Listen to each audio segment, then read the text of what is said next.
You know, there are people who would call me anti-black because I don't push a black liberal agenda. Oh no, but check me out. I'ma tell you what black is to me. Talk to him, ADQ.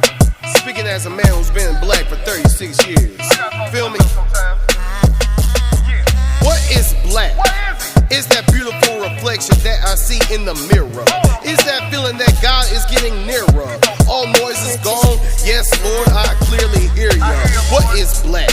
This carbonated, melanated substance that moonlights as my skin, that allows me to see the world through an alternative lens. Feel me? What is black? Is the knowledge that we were the first to roam earth. We called it home first. This colonial imposed division ain't gon' work. Nah. What is black? It's me holding myself to the highest standard. Keep my pants up, stand up, even in traumatic circumstances that make me put my hands up. What is black? Yeah, we experience weariness from the killing that got us delirious. But don't forget, we're responsible for the pyramids. We rule Ethiopia. We destroyed Mali's economy. We're the inspirations for these superheroes. I gotta seek to expose the God in me. What is black? It's me giving you your roses quick. Looking at you as my bro insists. See my glowing fist? Do you see it? What is black? Something that I'm proud to be. America born, African, I'm bound to speak. Take all plantation moves from my mind. Make selling out a crime. Now let me sit in my blackness and shine. Ashe. Let me take my Ashe. throne. Let me take my throne. Ashe. Listen.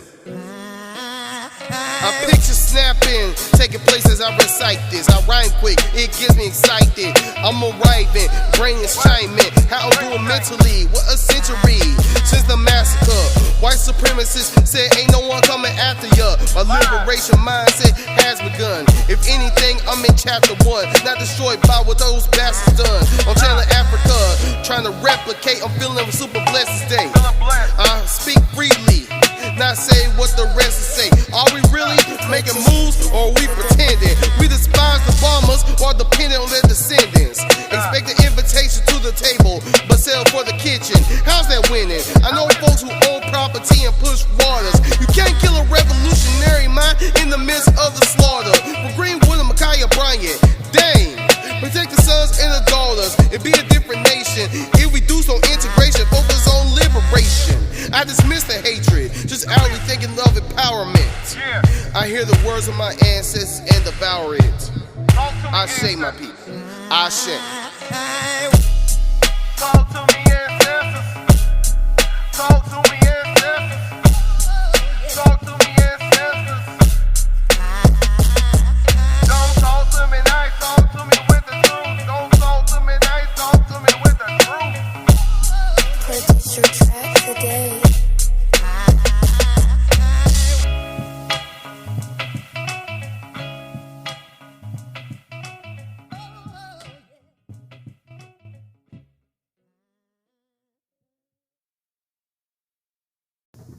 One, two, three, four. I'm testing. What is Kwanzaa? How did it start? Is it a holiday?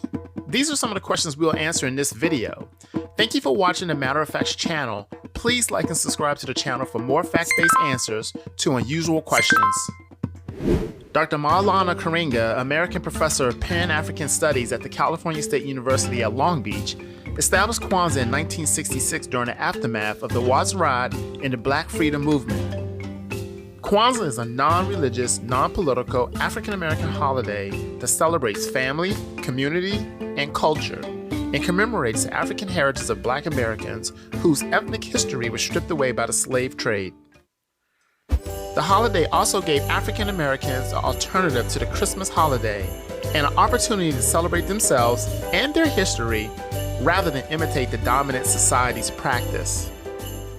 Professor Karinga believed that Christianity was a white religion that Black people should shun.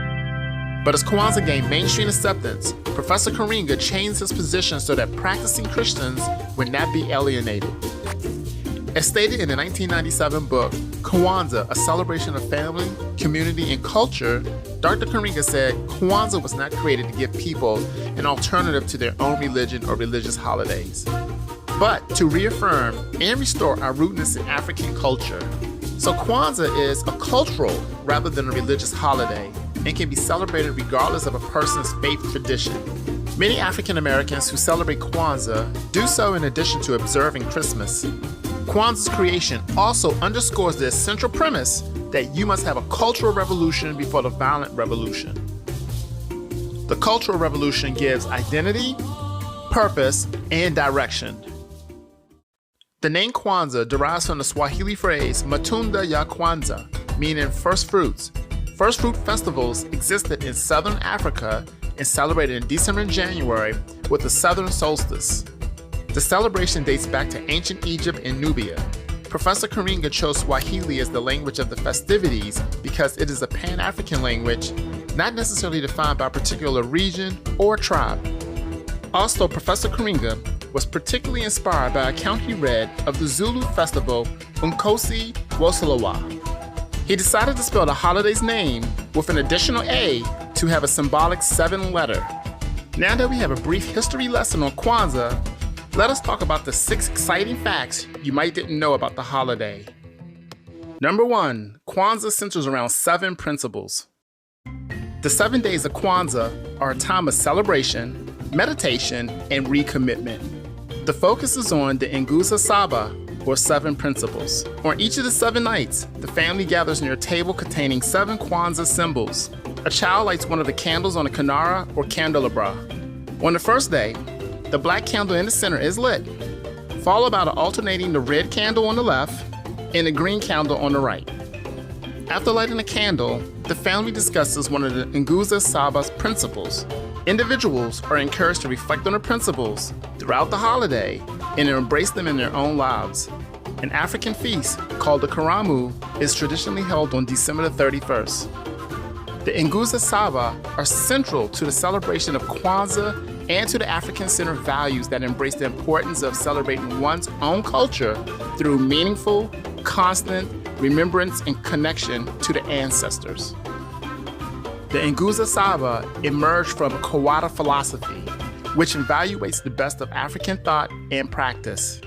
Now that we have a better understanding of the Nguzo Saba, or the 7 principles, let's discuss each principle that represent a different day of Kwanzaa. The first principle will be Umoja, or unity. Umoja stresses the importance of togetherness for the family and the community, which is reflected in the African proverb, I am because we are. We believe that everyone in our community is responsible for one another and that by working together, we will achieve great things. The second principle is Kujichaguila, or self-determination. That one may define themselves for themselves. It isn't just about you or me, it's about us, our community, and how we celebrate our culture and independently use our resources to self-determine our future. The third principle would be Ojima, or collective work and responsibility. This means that one's successes are shared throughout the community and vice versa. We are collectively responsible for our achievements as well as our setbacks. We must build and maintain our community together and make our brothers and sisters' problems our problems and solve them together. Yes, to whom much is given, much is expected. The fourth principle would be Ojima'a, or cooperative economics. What this means is that sharing what one has with others to benefit everyone. It teaches us to support one another and to build businesses that benefit the whole community and help it thrive. The fifth principle would be Ni'a, or purpose. This is self-reflection and action and meaning. It's not enough just to have money. Yes, you can pay the bills, buy food and other things you want, but your life will have much more meaning if your money is used for a purpose. And the sixth principle will be Kuumba, or creativity. Expressed in art, work, thoughts, and acts, creativity means to perform acts that leave our community more beautiful and beneficial than we inherited. And the seventh and last principle is Imani, or faith. To believe with all our heart in our people, our parents, our teachers, our leaders, and the righteousness and victory of our struggle. The second interesting fact about Kwanzaa are its symbols. Kwanzaa has several key symbols that are used as artifacts to teach, remind, and inspire those in the application of Kwanzaa principles. The basic symbols used to celebrate Kwanzaa are: number 1, vibunzi, or ear of corn. The vibunzi, or ear of corn, symbolizes fertility and nurturing during Kwanzaa. Thus, one ear is placed on an mkeka for each child in the family. If there are no children in the home, 2 ears are still set on the mkeka because each person is responsible for the children of the community. Africans are reminded that child rearing is communal or tribal affair that involves virtues of discipline, respect for others, compassion, and charity. The second symbol would be mazio, and they are the crops that represent African harvests and acknowledgement of productive labor. And the third symbol, as mentioned earlier, is mkeka, and that is the Kwanzaa mat, which represent a foundation of our tradition and history. And the fourth symbol will be kinara.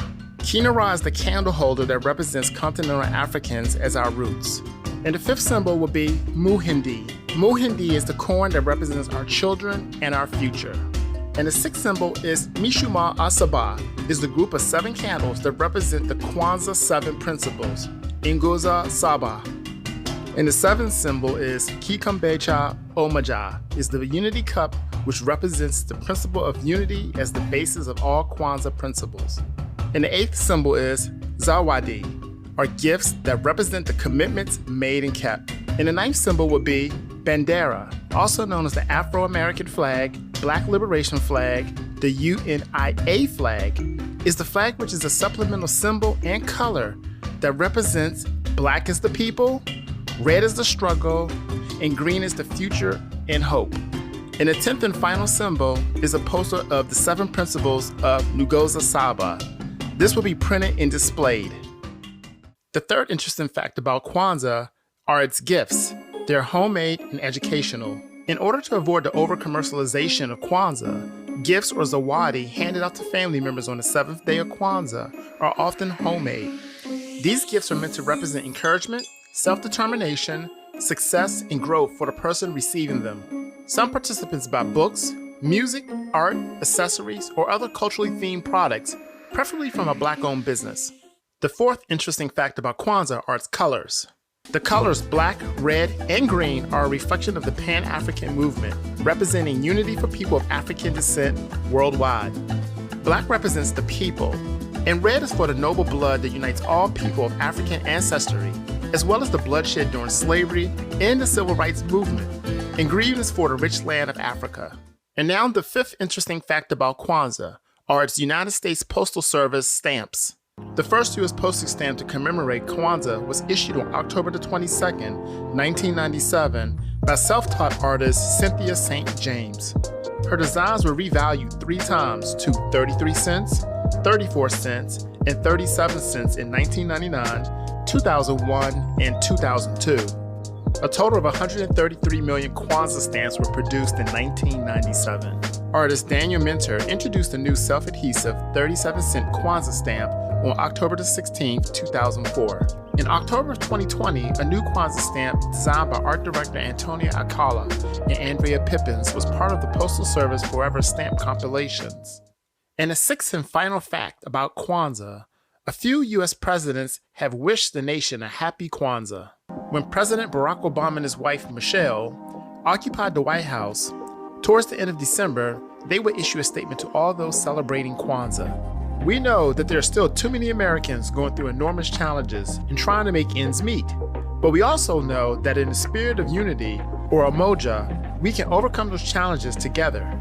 Presidents Bill Clinton and George W. Bush released similar statements during their time in office. Thanks for watching. Please subscribe to the Matter of Facts channel, and please like and click on the bell for notifications of future videos.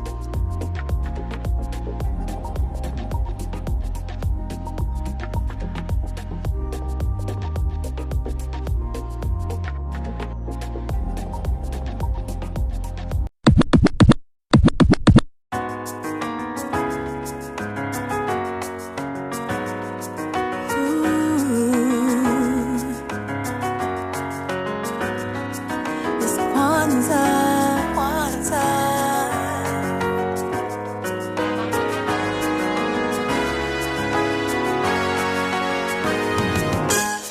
It's a holiday, come on, celebrate and rejoice. It's Kwanzaa. Spreading unity in our families and communities. Kwanzaa. Because the legacy makes us so strong. Yeah. So let us come together to celebrate this season of Kwanzaa.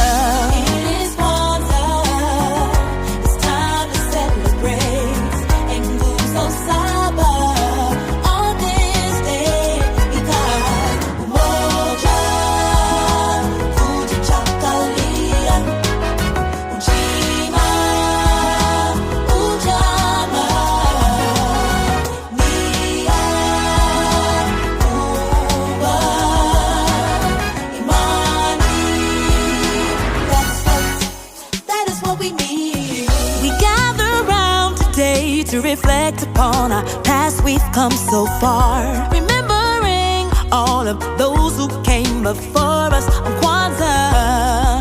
From Rosa to Malcolm to Dr. King and Turner. Yeah. From Du Bois to Ashanti Wall, we honor you on Kwanzaa. It is Kwanzaa, yeah. It's time to celebrate.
Economic opportunity, yeah. Purpose is what we need, and creativity. Faith is what we really need. More joy, yeah. Kujichaguila.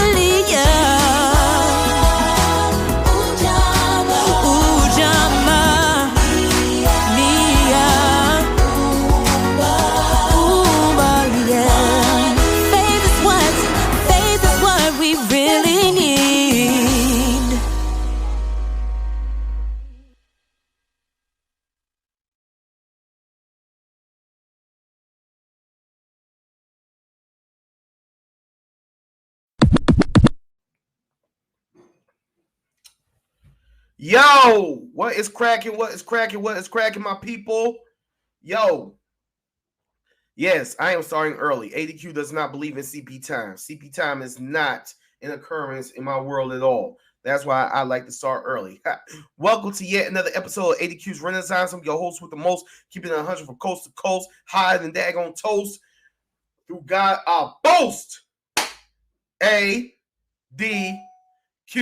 I know I am live. It is December. It is Monday, December the 27th, 2021. This year is winding down to an end. I would like to welcome you all who will be filtering in. Welcome to ADQ's Renaissance. This is the dopest podcast in the entire world. You know what I'm saying? I am ADQ. So, first things first, I want you all to understand, overstand, and understand, right? The borrowed phrase from Dr. Umar Johnson. Understand, overstand, understand. March 19th, I have a dope, incredible, wonderful play coming for you all. Battle of the Books, Van Dyke Performance Space, Greensboro, North Carolina, 200 North Davie Drive. Okay, good for you. 200 North Davie Drive. Come check it out. Tony Browley, Imani Zakaria, Caleb Kurtz, Angela Williams Tripp, Dana Flood. They are going to come. They're going to rock it. written and directed by ya boy. Also, as we celebrate Kwanzaa, today's Kwanzaa principle is Kujichaguila. I hope my guest can help me pronounce it better. But it means self-determination. We're going to talk about self-determination. Now, who is my guest? Who is my co-host? Who is joining me on this immaculate African melanated incredible endeavor this evening? I'll tell you who it is. This is a brother. This is a brother who I first met in R.L. Lavender's, RL, the gifted one, Ron Lavender's boat program. I saw him come through. I saw him spit knowledge to the kids. He came and spit knowledge to the young kings. You know what I'm saying? He told them, he gave them the game as only he would know how. He came from a very, very, very relative standpoint. I was like, okay, my man's been good. He's spitting knowledge. That's what I'm talking about. Come to find out, this man is a whole artiste. You know what I'm saying? He's not just an activist. He's an artiste. You know what I'm saying? I have seen him act in Sacred Path, right? Y'all saw Sacred Path? I mean, yeah, I hope you saw, your boy man cameo near the end. But he starred in it, you know what I'm saying? What else has he done? Yo, Uncle Silky. Did you see Uncle Silky? If you didn't see Uncle Silky, you should be ashamed of yourself. It's on YouTube. Welcome home, Uncle Silky. This man is a radio personality as well. He does what I do. Not only that, this man has created a whole character that I feel a little bit challenged about, called Mr. Petty. Mr. Petty, are you serious, Mr. Petty? That can't nobody, you can never out Petty a Virgo. But we're going to see just how petty this man is. Ladies and gentlemen, please welcome to 80 News Renaissance, Corey Jones. Well, Corey. Yo, family. What's going on, good brother? I'm over here sweating, doing the thing, just thinking about how you cannot out petty a Virgo. What's going on with you? Not much, man. Out the way, man. You know one thing I am. I'm always low, man. Spreading love and loving those that love me. That is what's up. I see you over there smiling and whatnot. That's what I'm talking about. Put the positivity out there. Absolutely. How's your holiday? Holidays was good, man. Made my girls happy. I got 2 daughters, so I made sure their Christmas was wonderful. It's about them, really. And I also made other kids happy, but we're going to talk about that later, right? Absolutely. No. I would just like to point out the way that you just said, oh my God, I'm sweating. The way that you just said daughters, you said 2 daughters. See, down here in North Carolina, we say daughters. So by the way you said daughters, you're not from around here, right? Not at all. You one of them Yankees from up north, right? You one of them Yankees. Yeah, you could say that. I'm definitely a New Yorker from Queens, actually. Queens. Yeah. So, okay, so let me name a few people who are from Queens, okay? Nas, who just dropped Magic. Fire. Indeed. 50 Cent, 50 Cent dropping fire TV shows. Absolutely. Who else from Queens? Donald Trump. Okay, we'll take that. We'll take that though, baby. We'll take that with pride. When I was in New York, I saw so much Donald Trump gear all over the place. And you're from Queens. You forgot LL Cool J. You forgot LL. Oh my God, how could I forget LL? How could you forget what? Run DMC? I was getting to them. Who else from Queens? Malik. No. Dang it. Coming to America was in Queens. Yes, I'll take that. I'll take that too. Give us that as well. It was Queens that sent dang it, man. Why am I forgetting Hakeem. Yeah. Hakeem and his sidekick in Arsenio Hall to Queens. It was Queens that sent them to America. Now we're going to pretend like Coming to America, the sequel never happened, all right? I kind of like the sequel though. You tripping? I mean, I felt it was a continuation from the first one. We all we all classics. You know, we all like the classics. But we gotta understand sometimes things change during 20 years of making something. You know, that was straight under that was raw comedy at its finest. This one had all these special effects and all that, but it still was funny to me. I got the concept of where they was going. The storyline was a little, but I give it a 7. In what world, if you are pursuing a queen, in what world, if you are pursuing Tiana Taylor, you're gonna pull out a mic and start rapping to her? Yeah, I seen that. You know what I'm saying? There was spoofs in there. There were definitely a lot of spoofs in there that I wasn't expecting. So I will agree with you. Like a lot of them parts was silly. You know what I mean? Silly. But it would be hard to top the first one. You know, it's always hard to top the first one. I guess so. That's why some classics shouldn't even be touched. I would say that it was probably just Amazon Prime giving themselves a reason to work with Eddie Murphy, and Eddie Murphy giving himself a reason to give Arsenio Hall and Wesley Snipes a job. Yeah, even all seriousness, Eddie even said that he made sure they paid everybody on set. That everybody that was involved got paid a substantial amount of money. He was very smart about that in his contract, though. We're going to talk about that. We're going to talk about that because, believe it or not, there are scammers out here in the theatrical realm who will duck and goat themselves all over the place, trying to dodge themselves from paying their talent.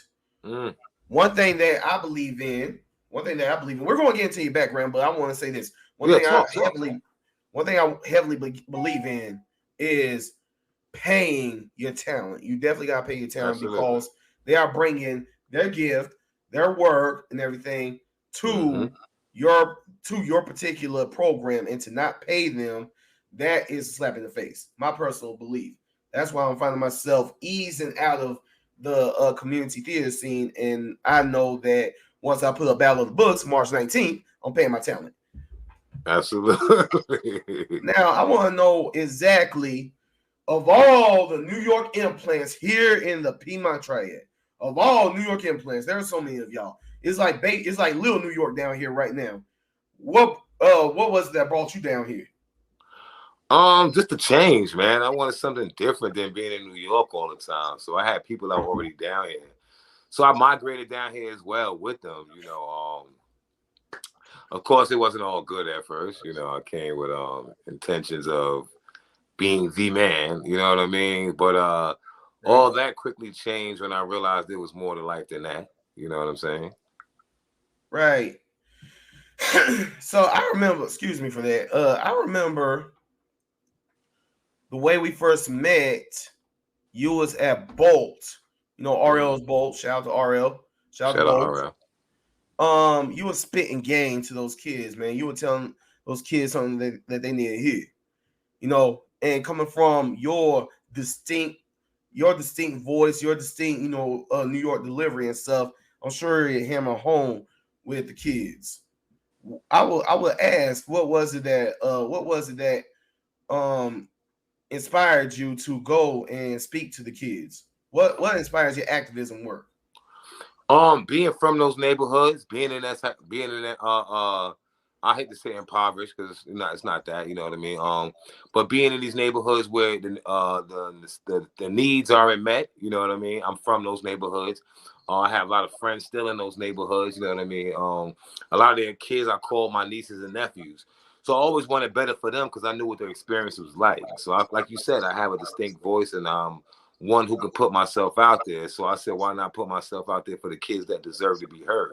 You know, we sometimes forget to hear the little voice inside of a big room of big voices. You know what I mean? So I'm going to make sure that we're reminded of them, you know? I like that. Little voice in the room.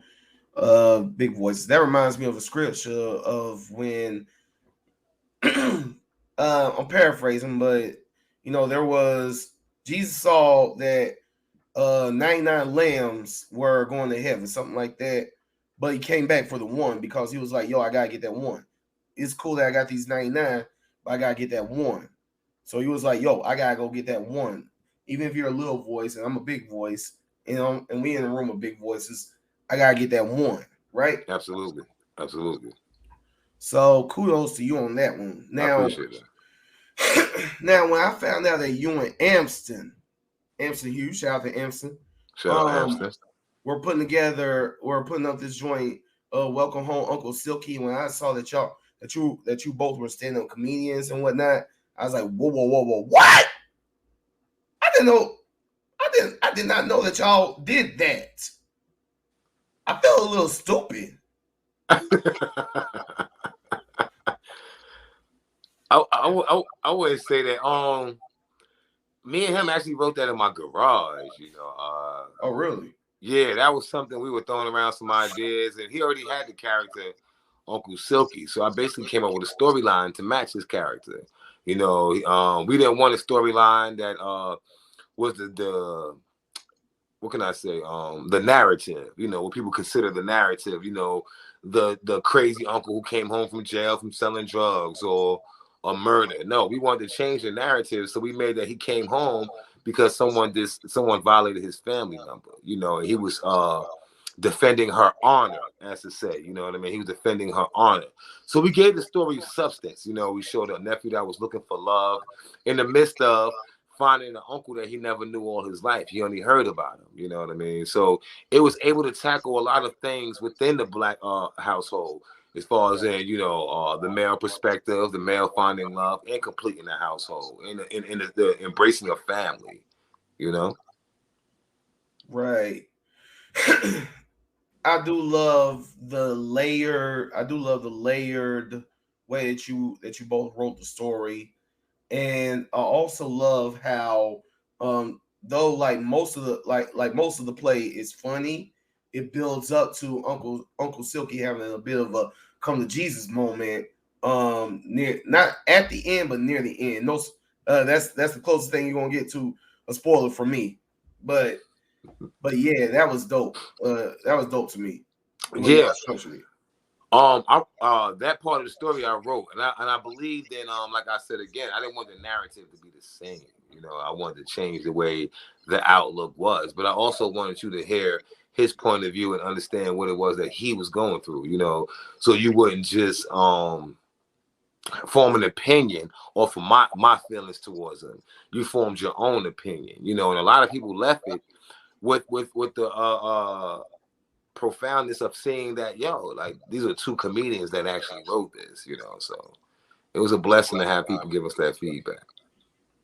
It was a blessing to be there in the audience at Triad Stage to watch it, and it's also a blessing. It was also a blessing to see Dana Flood, who is going to be in Battle of the Books, March 19th at the Van Dyke Performance Center.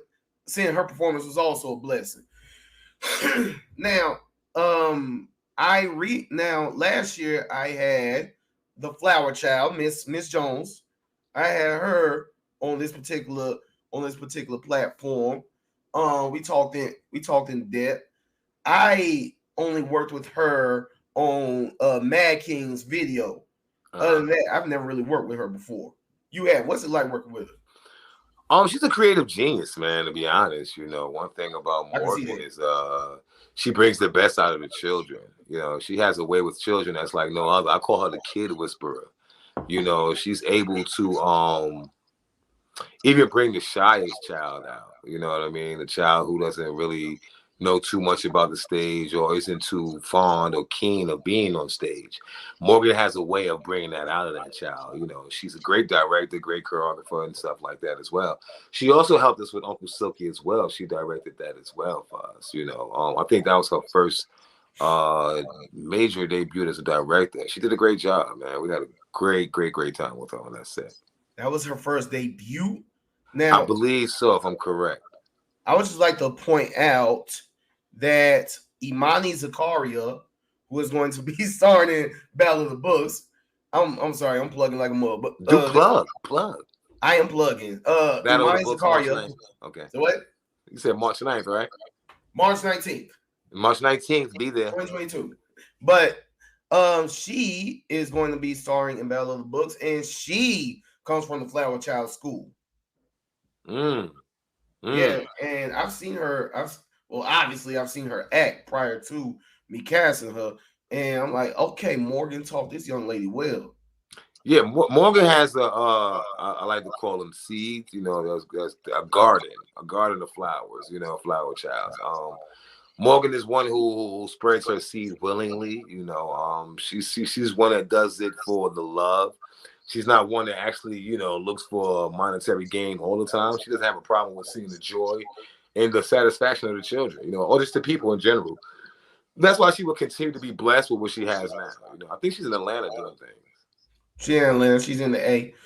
Mm-hmm. It's me and you. It's me, you, and other like-minded people holding things down here. Now, when you talk about Uncle Silky, but I want to backtrack a little bit. If you don't mind, I want to moonwalk a little bit. I know what caused me to get into performing, and I've been told many times that I should be a stand-up comedian. I could go up on stage and, you know, be silly and whatnot, but I'm not a comedian because I've only done it twice. Twice. However, I would say that I would hypothesize that you have done it a lot more than twice, right? Absolutely. So I would ask you, what caused your entrance into that particular genre, that particular art form? I've always been a class clown, you know what I'm saying? I always had the ability to make people laugh, even when they were down. I was able to find a bright spot even in the darkest areas. So that was something that was in me. I never knew nothing about getting paid for it. I was working at this steel factory called O'Neill Steel down here in Greensboro. I had got fired from the job, and while walking home in the rain, you know, feeling kind of down and depressed and like trying to figure out my next move, I was praying to God, like, yeah, what do you want me to do next? Like, you know, I'm at this point in my life where I don't want to go this way. You know, I want to continue going on the path that you want me to be. And I heard something that said, make them laugh, you know.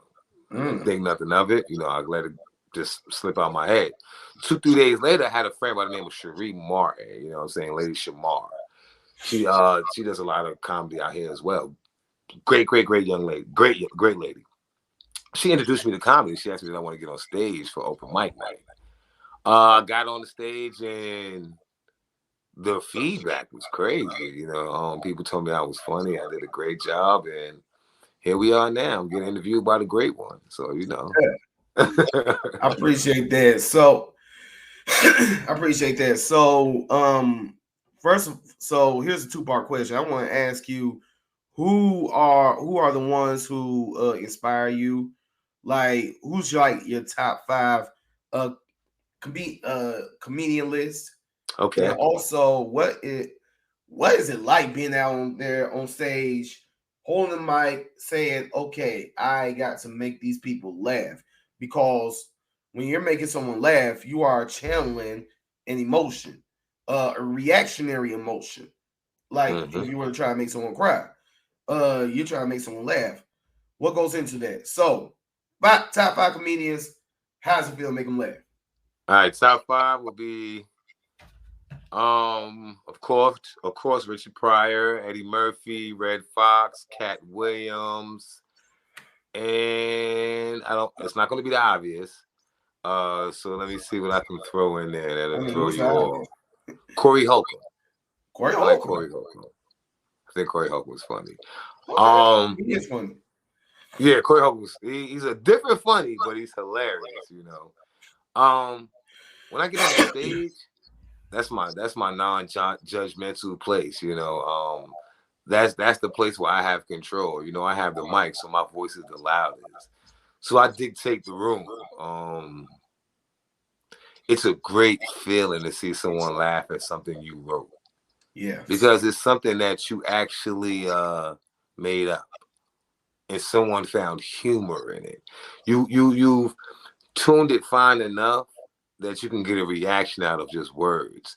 So the laughter that I get from on stage only feeds me. It's like if I know you're laughing at my jokes, it feeds me more to become even funnier, which is kind of weird to say, but it's like food for my soul, you know what I'm saying? For my laughter, the laughter soul in me, you know. It feeds me to automatically give out more. You know, on that stage is like no one else is up there. You know what I mean? Like there's no one else up there but me. And I dictate, like I control the elements. You know, if I don't want to be funny, I don't have to be funny. If I choose to be funny, I can make them laugh. If I choose to be serious, I can bring a tear. But I control that moment. The emotions lie within my hand. So it's a powerful feeling once one overcomes the fear of being shy or the anxiety of being in a big crowd. I like that. I like that. You could actually show a thing into to these new modern day comedians who are like super anxious and whatnot. And yeah, have you seen these like new modern day comedians who go on stage talking like this and talking like that?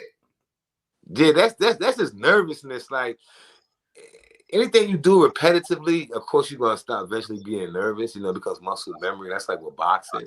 You know, if Yeah. you do it eventually after so many times, it becomes muscle memory. So most of the time when we see that, that's people just getting on stage, you know what I mean, just learning. So but they be consistent, they'll definitely get better, you know. I would tell you that my all-time favorite comedian. I was just talking about this man in the barbershop the other day because they played his show on Netflix. The great Bernard McCullough, better known as Bernie Mac. Agreed. Bernie Mac was a legend. I'm matter of fact, let me take Corey Holcomb off there and let him put Bernie right there. Bernie was like a comedic genius. Yes. Like when writing comedy and having jokes, there's always a setup, big punchline. Bernie knew how to marinate in that setup to where you thought it was the big punchline, but it wasn't even part of it yet. No. You know what I mean? And that because comedy is nothing but a strategic way of figuring out how to make people laugh at certain moments. Right. You know what I mean? Like it's deeper than you can actually imagine. You know, so yeah, he was a comedic genius on the way he put things together. You know what I mean? I definitely put him on my top 5. I would say if people wanted to cancel Dave Chappelle today in 2021, if Bernie Mac was still on today, he'd be canceled 1,000 times over. Absolutely, milk and cookies. Some milk and cookies. Yeah.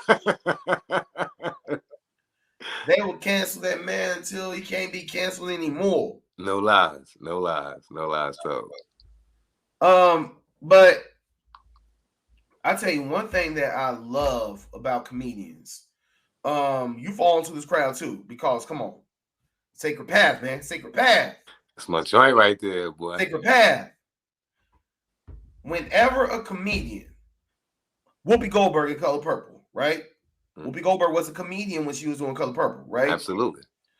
Adam Sandler, whenever he stops being stupid and does a comedian and does a dramatic role, you know, Reign Over Me, Spanglish, daggone, the Meyerowitz stories, Uncut Gems. When Punch Drunk Love, when Adam Sandler does drama, he kills it. Eddie Murphy in Mr. Church, Will Ferrell in Everything Must Go, and another joint that I forgot.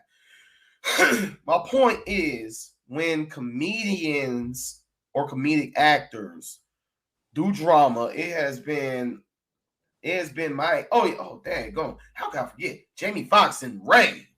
Yeah, he embodied that character to the point where, like, you remember he was doing that character back when The Living Color was out. So he just got more in depth with it when he found the life story behind it. Like that made me look at Ray Charles in a totally different light. You know, a positive one, of course. You know, because I've seen what he went through. You know. But absolutely. But what I'm getting at is when you comedians do dramatic roles. Oh my God, y'all kill it. Yeah, you too. You too. Because you know, a lot of times people think we're comics all day. Like people think, you know, Petty can only do comedy or he's just a comedian. Hence me doing hosting, acting, voiceovers. You know, I keep the brand multi levels. You know, I don't just stay with one branch. You know, I keep plenty of branches on the tree of petty. You know, I've always made sure I never limit myself to just being somebody that's, you know, I've always made sure that I was more than just that, you know. So when you do meet me, you don't just meet petty, you know, you meet the person, you know, you meet the real me. You get to see that, like you said, Sacred Path, the movie, shout out to Jumar and Monier for Copper Vibrations. But that was all improv, and that was a serious movie, you know. Rest in peace, the main man too, as well. You know, that was a serious movie right there. Blame with Alice Elise. We have some new episodes coming out the beginning of January with that as well, and that's another serious film as well. You know, which is on Amazon Prime, right? It's on Amazon Prime. Yes, on Amazon Prime. Sell your stuff, man. Come on. Yeah, you know how I am, man. I'm real humble. People telling me I got to learn how to toot my own horn. You know, I'll toot it. That hold on, that did not come out right. I'm sorry. That didn't sound right. But we're gonna just let that go over. We'll just let that fly and just keep it moving. You know. But yeah, so you got the joint on Amazon Prime, and you are a comedian doing these serious roles, right? Mm-hmm. Now tell me this. Which one do you prefer to do between comedy and drama? I'm gonna tell you what I prefer. I'd rather do drama. You first. You like to do drama more? Yeah, I like drama more because it brings out more of who I am. You know, I was just in a play with written by James Lyons. Death at the Dynacon. Yeah, and that was more of a drama-filled play. You know what I'm saying? People didn't know who I was, and people didn't have no idea that, you know, I want to bring it up, but people had no idea what the plot was in the story. You know, I mean, they knew what the plot was, but they didn't know who was the killer. You know what I mean? Stuff like that I love, you know, because it gives me a chance to just be more serious and not be so comedic. Okay, so to that, first of all, bad me. I didn't see it. I wish I would have. But the fact that James Lyons, who's known for daggone Uncle Ezel. Yes. Have you ever tried to be on stage with daggone Uncle Ezel? Let me tell you something. It is the hardest thing in the world to It's so hard to say in character. Do you hear me? Shout out James Lyons, man, the guy from Winston-Salem. Hilarious, bro. He's a genius. Hilarious. But for him to write a drama, man, now I'm really mad at myself. Yeah. He's a hell of a writer, bro. He is. He's one powerful writer, and he's a humble guy, man. Like, very humble guy. Never one I've seen try to take all the recognition. He passes it out before he even gets himself any. So always love to him, man. Shout him out. Yeah, hopefully I can get him on here one day. Hopefully he will, and hopefully also he will come see Battle of the Books March 19th at Van Dyke Performance Space. But anyway, but yeah, so you prefer to do drama. I'm gonna tell you this. Me, it depends on what it depends on what it is, you know what I'm saying? If it is a like cheesy cornball comedy, you know what I'm saying? Say something again, Corey.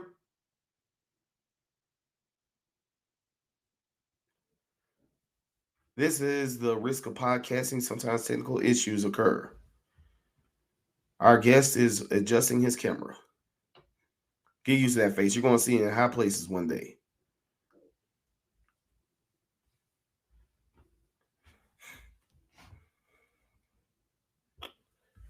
So while he's getting everything together, I'm going to do another cheap plug. Battle of the Books, March 19th, 2022. Check it out. You will be mad at yourself if you didn't. It's not must see. It's can't miss. You know what I'm saying? It's can't miss. If you miss it, you'll be mad at yourself. Also, today's Kwanzaa principle. Oh, he's back. Apologize, good brother. It's all good. That was my mentor, Buster Brown, calling me, man. Man, you are skipping a talk with your mentor to come chat with me. Yes, Appreciate it, sir. man. Yes.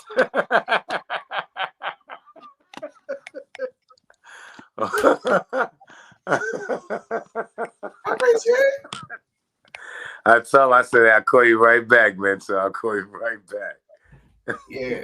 Yo, Mr. Petty gonna be there. Mr. Petty. I gotta know. See, I'm a petty person myself. You can ask all my ex-girlfriends. I'm petty. Not your ex-girlfriend. You can ask my ex-girlfriends. You can ask people who I owe money to. You can ask the lady who does my locks. I'm petty. I want to know, where did this character, Mr. Petty, come from? I ain't want the regular comedic name, man. Like, you know, everybody has that name that stands out. And I couldn't think of one, right? And so I had an acronym. You know, Petty's actually an acronym for positive energy through the youth. And yes, my slogan, bang, bang, means be always near God. So one thing I've always thought of, I couldn't say that to people. So I had to come up with something that made them relate to me. So I was like, hey, my name is Mr. Petty, bang, bang. So here we are. Mr. Petty, bang, bang. What? Yeah, man. Oh my good. Well, you heard it here on ADQ's Renaissance. Yes. That Mr. Petty, bang, bang. It's not Corey here talking about being petty, but what's the acronym again? Positive energy through the youth. Positive energy through the youth. That's what petty is. Bang, bang, be always near God. Yeah. Man, I don't even need to say anything else. You gonna have me going bang, bang from now on. Yeah. Let me walk down the street. I'll be like, bang, bang. And hopefully I won't be near a cop. They'll be like, what you bang, banging for? Yeah, be always be near always God. Near God. Be always near God, brother. You know? So I'm trying to make it a household thing, man. Well, you know what? We're gonna repeat that. I might find a way to write that into my plays. Absolutely, man. I would appreciate that. Oh yeah, look, man. Here on ADQ's Renaissance, we give you your flowers while you can smell. Absolutely, I appreciate that, man. I appreciate that. Absolutely, man. Too much negativity in the world. We need to show love to our brothers and sisters. We do. I want to ask you this, because you're a driven person, right? You're a very driven and very self-determined person, right? I like to think that I am. Today's Kwanzaa principle. You celebrate Kwanzaa, right? Absolutely. Oh, same here. I know that was a stupid question, but hey, not everybody who is this does. Look. I mean, shoot. Not everybody does, but okay, so we do. Today's principle is self-determination. Pronounce the word with me. I don't want to cuss. Kujichaguila. Something like that. Something like that. We're gonna just say self-determination. It's self-determination. What does self-determination to you look like? Let's inspire people, man. What does self-determination to Corey Jones look like?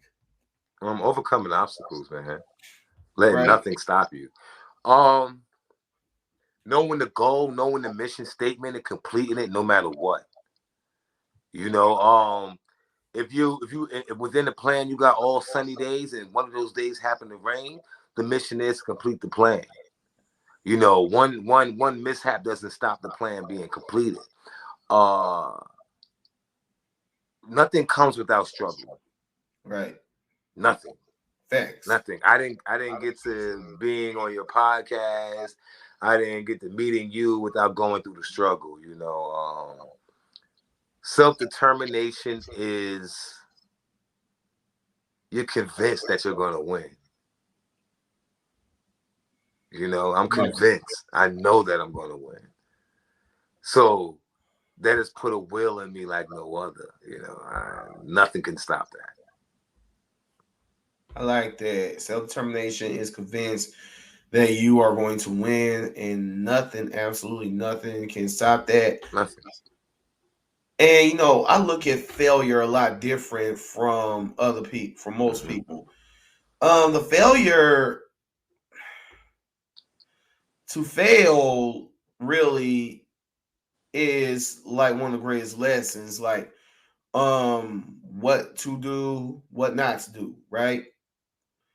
But I think that that's actually like, you know, a step in a step a stepping stone, right? Mm-hmm. The true failure, the real failure to where you're really falling short is to not even try at all. Absolutely. Absolutely. You know what I'm saying? Like, oh shoot, like,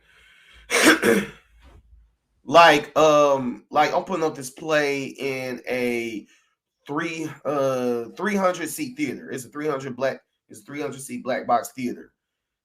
I don't even know 300 people, but I am confident in my story. I am confident in the reach of it, and I'm confident that people are going to come and have a great time. Absolutely. You're on Amazon Prime. I'm sure someone has stopped you and said, "What are you doing? You're kidding yourself. You're going to be a failure."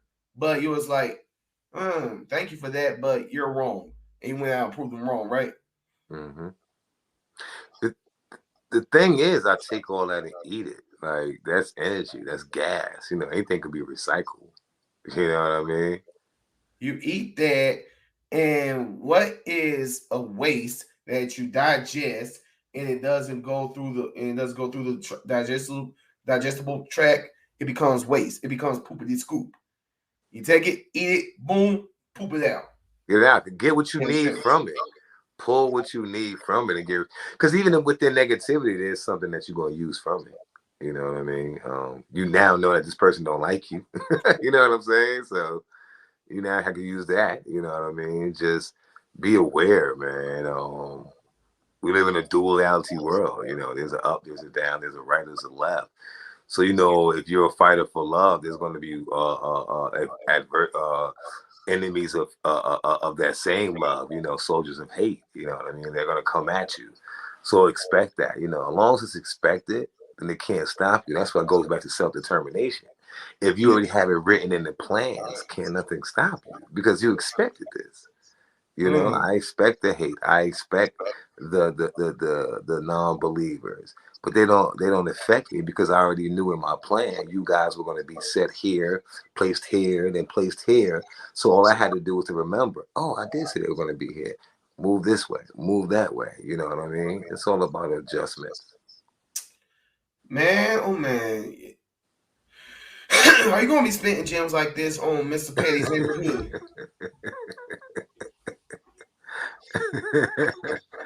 Oh man, I just try to make sure, bro, because I've been there, I've done that. You know what I'm saying? I'm 43 years old, so No, you're not.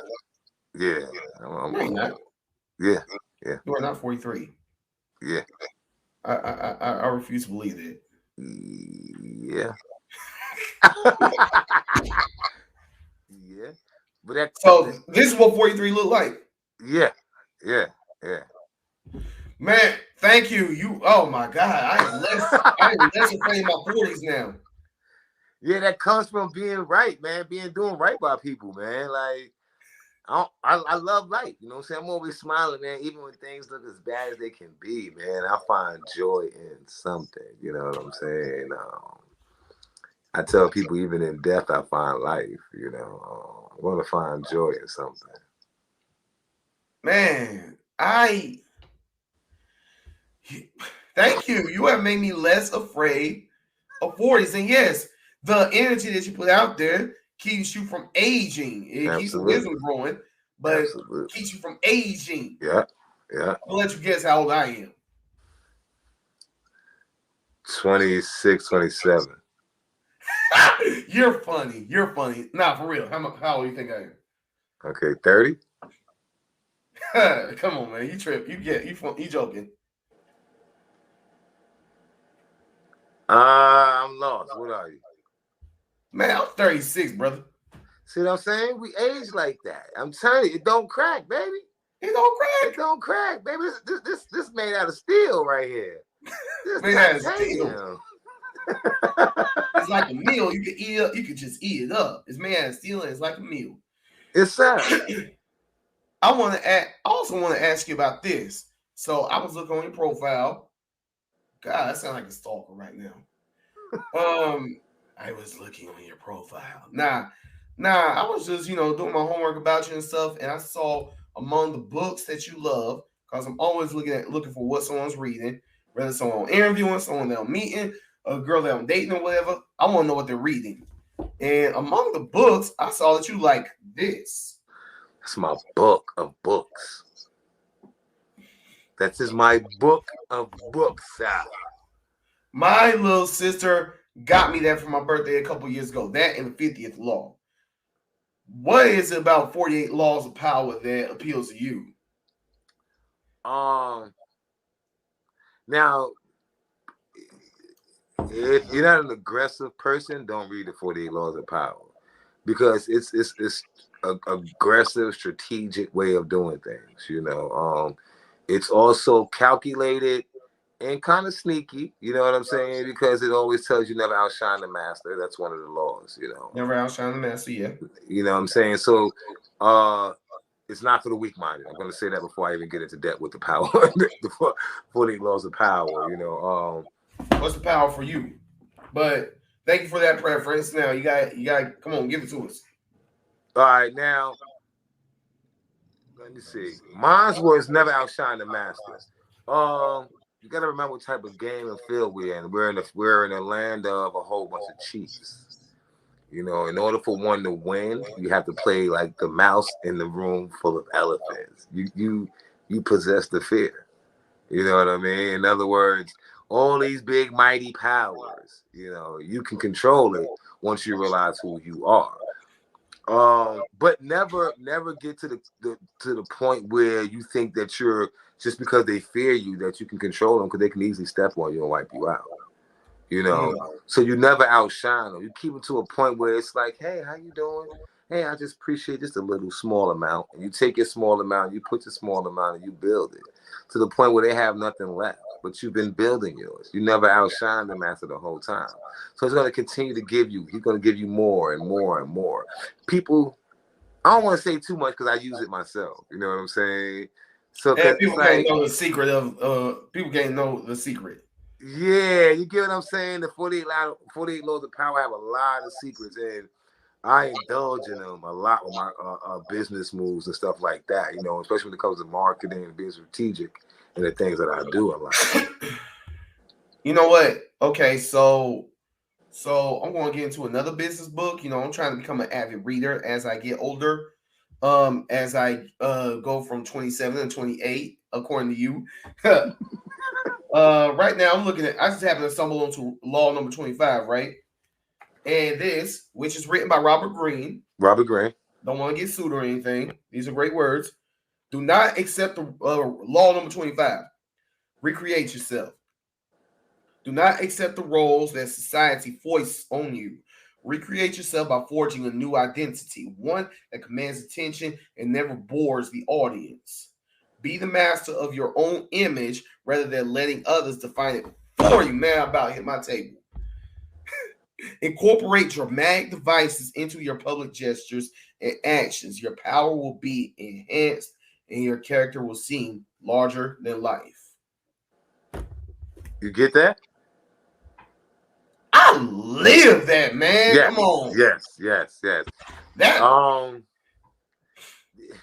did you see the last part? How your character will be larger than life? Absolutely. The less seen, the more appreciated you are. Always remember that. The less seen you are, the more appreciated you will be. You don't have to be everywhere. You don't see me everywhere. I'll put you onto a secret. One of the reasons why I seem so mystique sometimes is because I don't put myself in every situation. I'm not at every club. I'm not at every event. I'm selective on where I put myself and at the time that I put myself. So when I am seeing, it's like, damn, Petty, where you been at, man? I ain't seen you in a while. The whole time I'm still in Greensboro. I'm just selective on how I put myself out there. That makes your persona more alluring than what it may seem, because you're not seeing all the time. I'm not seeing. If I see Adrian everywhere, it's no surprise. Oh, you here again? Oh, yeah, he's at the same club again. You know, but the less I see you, it's, damn, bro, how you been? I ain't seen you in a minute, man. What's been going on? We can talk about your accolades. You know, it's all about just strategically moving certain ways, man. And I do that wholeheartedly. Like, that's why I say the 40 laws of power is like my daily regimen. Man, I want to put that into my daily regimen along with the Bible. Mm-hmm. Speaking of the Bible, real quick, I gotta ask you: is there do you have any go-to scriptures? Ask it shall be given, knock it shall be, seek it shall be found, and knock it shall be given. You know, basically, you know, just ask. You know what I mean? You know, like for all those that ask, you know, they shall be answered. All those that seek, they shall be found. And, you know, all those that knock, the door shall be answered. You know, those three principles are everything. You get what I'm saying? I like Proverbs 22:1, where it says a good name is better than riches and gold. Absolutely. Imagine going somewhere and your character getting something paid for. Say it again, man. Say it again. Imagine going somewhere and your character getting something paid for. My mentor Will Hall always mentioned to me. Matter of fact, Clarence Mack. He mentioned to me, money can get you anything. You know, it can get you certain things, but your character can get you anything in the world. It can get you in places that money can't. It's like me sitting down at Summit Cafe. Shout out Summit Cafe. Plug them in. And I'm sitting there eating, and someone sees me and says, "Oh, that's Petty, man. Let me pay for his meal off my character, not off of, oh, I just want to seem like I'm big." But no, I dig the guy and what he's doing. I want to make sure that he's accommodated. You know, that's big. Your character paid for that. You know, that's one thing I'm big on, making sure I'm solid with the people that I know and don't know. You know what I mean? I thank God for that trait. You know, not being fake. You know what I'm saying? I thank God for having the trait of even knowing you for this long. You know what I mean?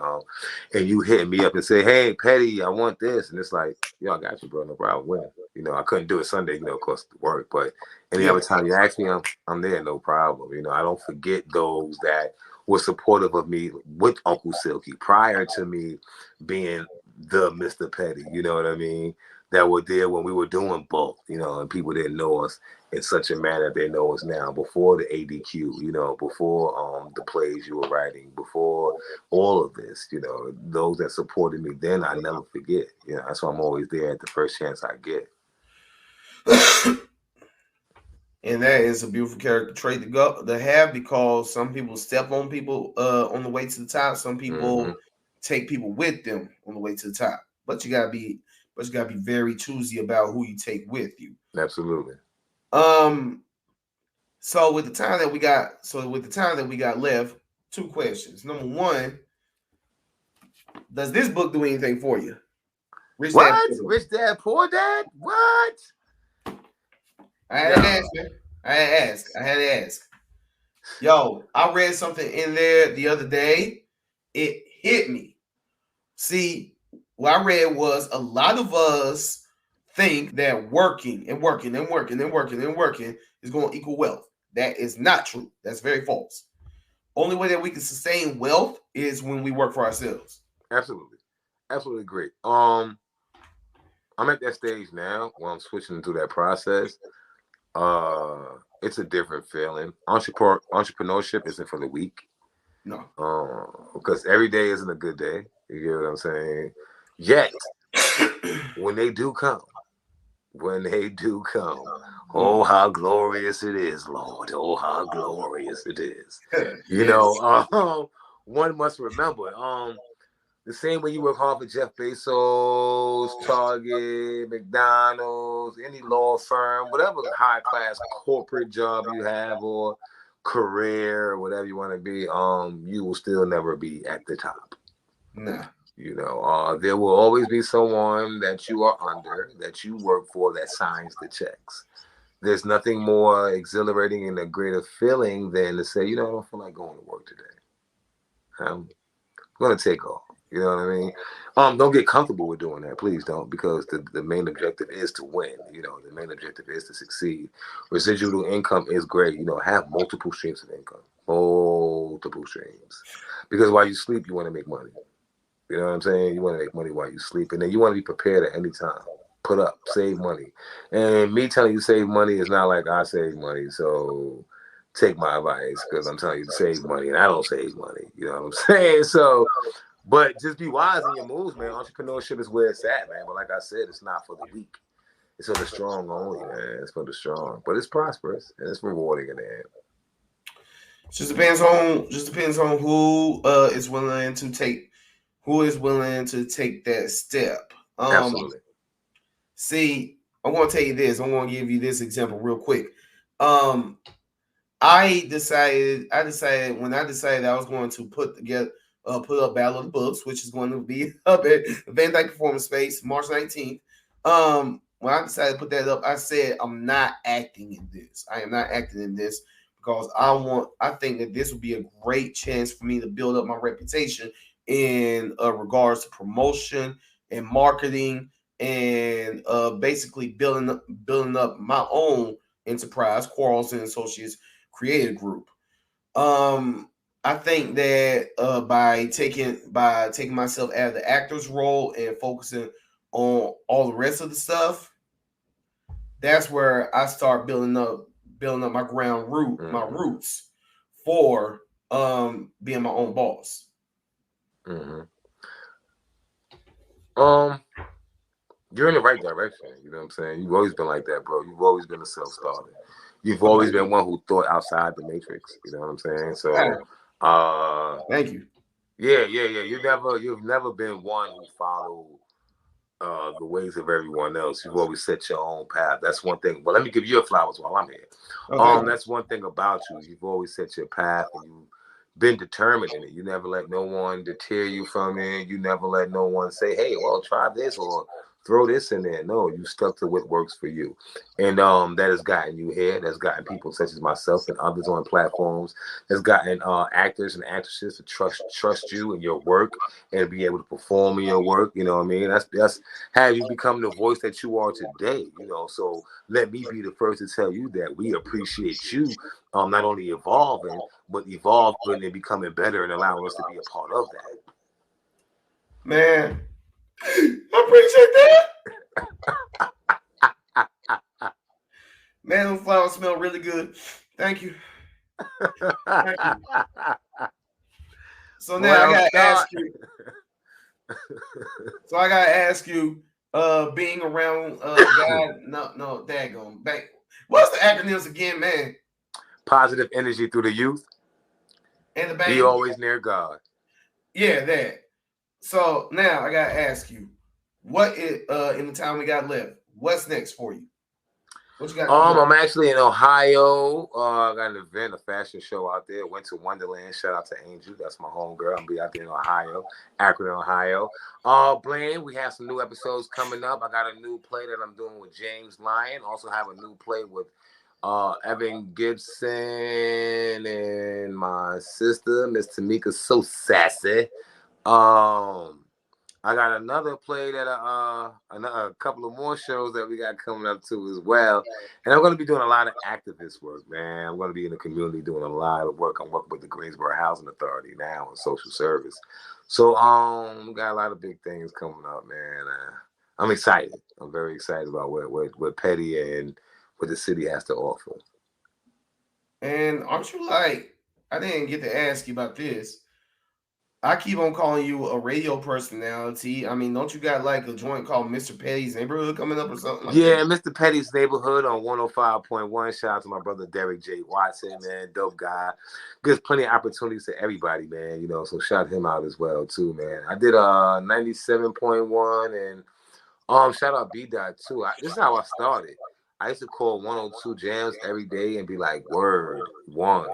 And B-Dot used to have me call up there every day. And that kind of like built my confidence up, and he kind of like poured some positive words into me. Whenever I seen him, he would support. He was at my first show and all that. So shout him out too for never being too big to recognize the little people. Absolutely.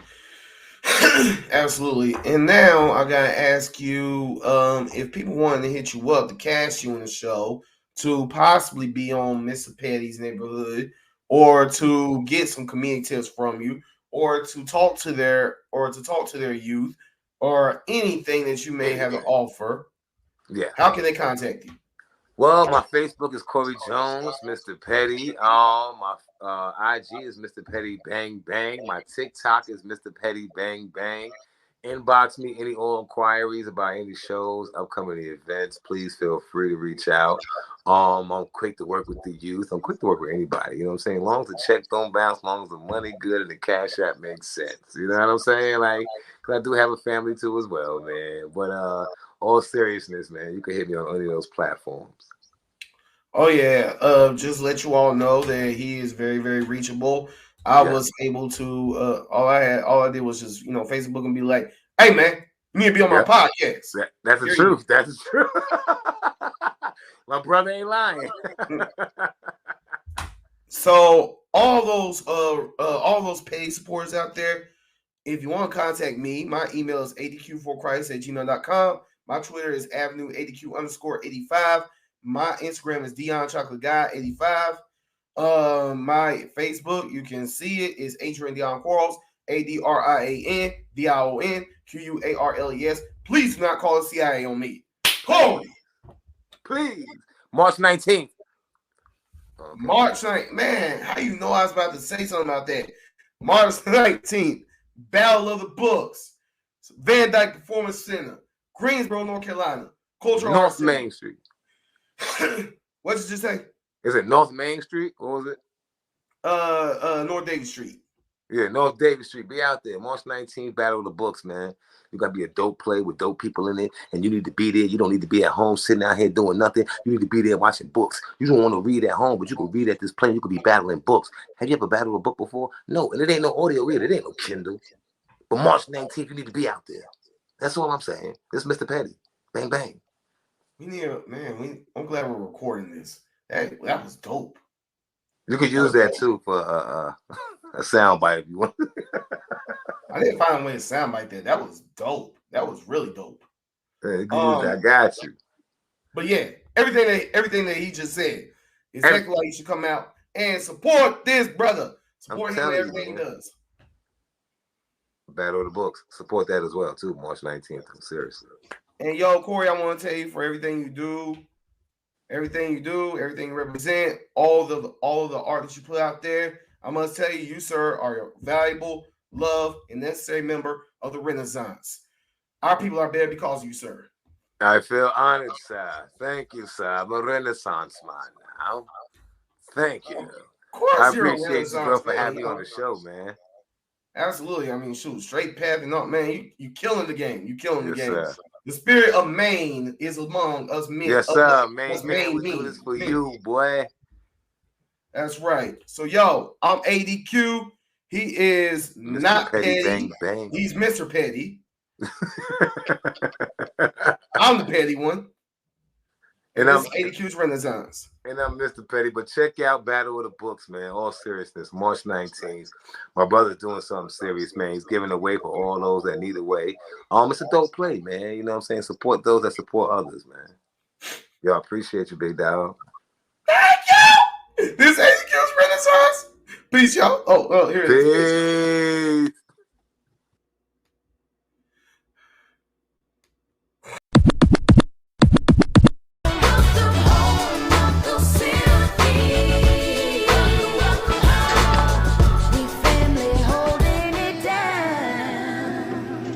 That's that Serena girl right there. That's right there. Good God Almighty. What happened? What happened to her sister? Because her sister didn't feel out like that. Oh no, they merged.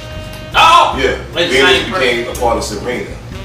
Yeah, that's like a whole separate person in the back right there. That's okay. Tell us your name and a little bit about yourself. Well, my name is Auntie Cashmere. How you doing?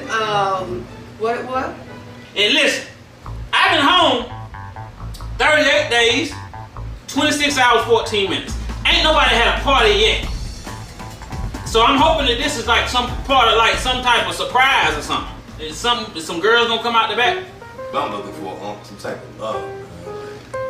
What kind of girl you like, nephew? What kind of girl you like? What kind of girl you looking for? I don't know. I don't like it. How you like them? You like them tall? I don't like the WNBA types. I don't like. I'm not a follower. Okay? I'm a leader. Right. I didn't make the transition from the Jerry curl to the S curl. See, that's what happened. See, all them boys with the S curls came and took all the good jobs away from the brothers with the curls. Curtis Blow went out of work. Yep, and you remember Kurt was popping. Well, he was like me. He didn't want to get no S curl. You know what I'm saying? Oh, yeah. His job. Cool Mo D. Oh, Cool ain't had a curl though. He had enough. He had the little parts. You know, it was a combination of the S curls and the parts in the side of the head. Like, if you didn't want to get the parts in the side of your head, they was acting like they didn't want to give you no job no more. Yeah. You know? Tell us about nephew. What's he going through right now? Oh, he in a damn mess, honey.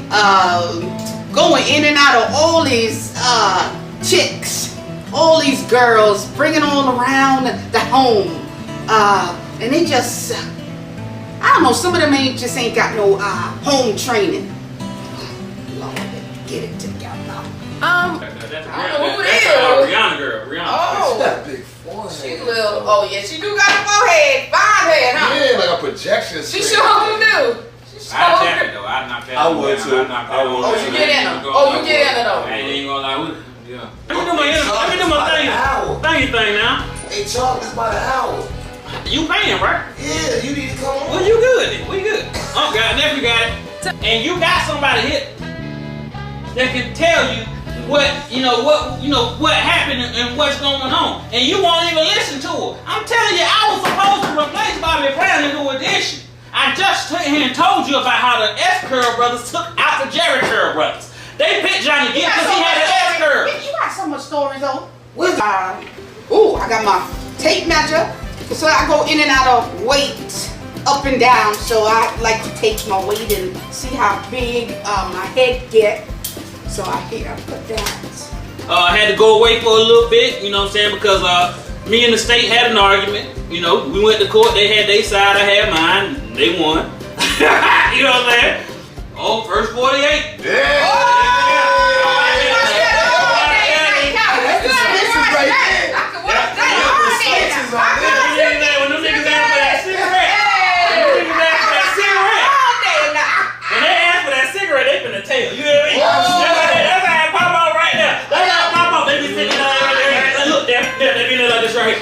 I ain't gonna tell you nothing. And what I say, you looking at first degree murder. Them niggas be like, man, listen, I ain't telling you nothing, man, but it ain't none of your business that DeAndre Jenkins was the one driving the car and he live on 1348 Jenkins Street. And yeah, they be telling They been snitching, huh? Snitch. They been snitching. Hey, ain't got no, see, no breed ain't got no code. They ain't got no code. They sure Hold up.